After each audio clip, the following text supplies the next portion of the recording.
Buongiorno, buon popolo. On Thursday this week, we saw the end of what the government have called Plan B, which was introduced back in December to mitigate the spread of the Omicron version of the COVID-19 coronavirus. I have consulted with our responsible caring group, as well as studying the latest guidance from the Church of England Recovery Group, and the principal change is that people are no longer required to wear face coverings indoors. I will continue to do so and invite others to do likewise as a way of expressing concern for the more vulnerable members of our community. But it is no longer a requirement. We will continue to ventilate the church by having all doors open and ensuring that signage, hand gel and disposable masks continue to be available. However, from this Sunday, we will start using the Chapel of the Holy Cross for our 8 o'clock service, which currently averages 8 or 9 communicants. We will remain in the nave for the Tuesday evening Eucharist at 6:30, which currently is averaging 16 to 20 communicants.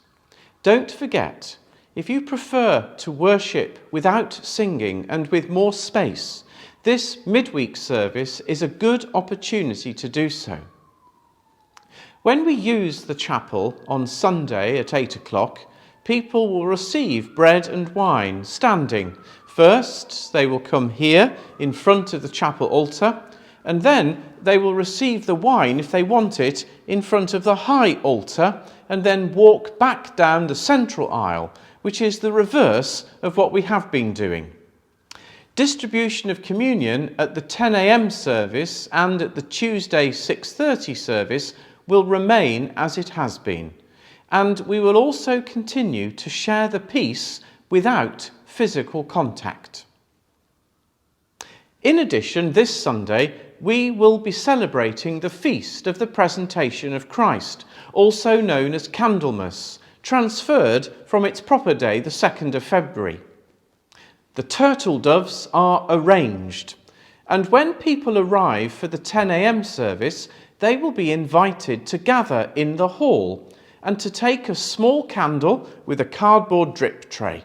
And the service will begin there as we process into church singing the first hymn.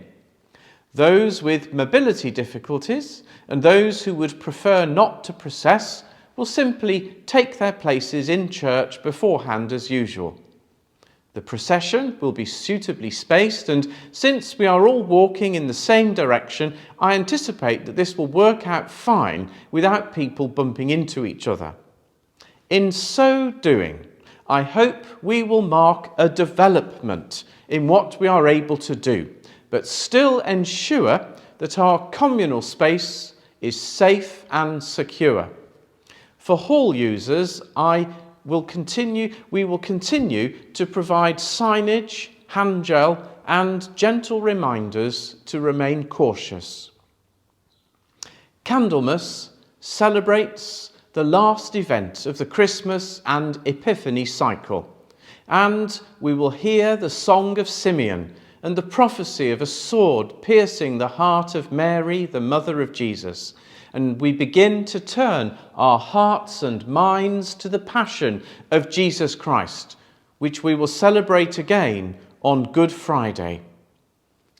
Last Thursday was also significant because it was Holocaust Memorial Day, an international opportunity to call to mind the 6 million Jews who perished as a result of the Nazi persecution, as well as the victims of other genocides in Cambodia, Darfur, Rwanda, and Bosnia.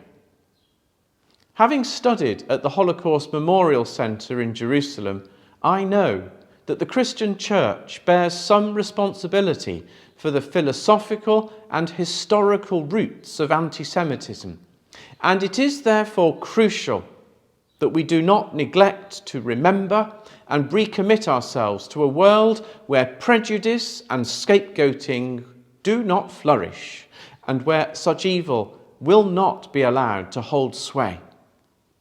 The light we celebrate at Candlemas is the belief that God aligns himself with us in order that our sinful nature might be transformed and we shall become more like God as God is, the incarnation of love.